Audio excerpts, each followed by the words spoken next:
Il est avéré maintenant, depuis des années, même par les Nations Unies, que le gouvernement rwandais soutient les rebelles du M23, des rebelles qui sèment la terreur, la mort en République démocratique du Congo, notamment à l'Est, où ce conflit a déjà fait des millions de morts.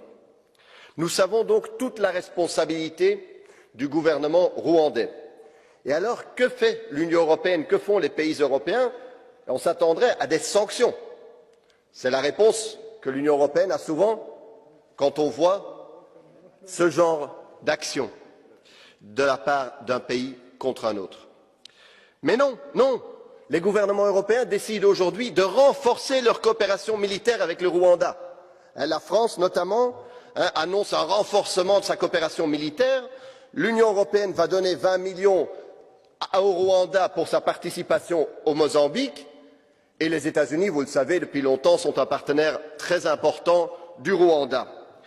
Tandis que vous savez qu'aujourd'hui, s'il y a un État qui vend des armes à la République démocratique du Congo, il doit notifier les Nations Unies, ce qui ralentit, voire empêche, évidemment, la livraison des armes à un pays trop souvent et si souvent agressé.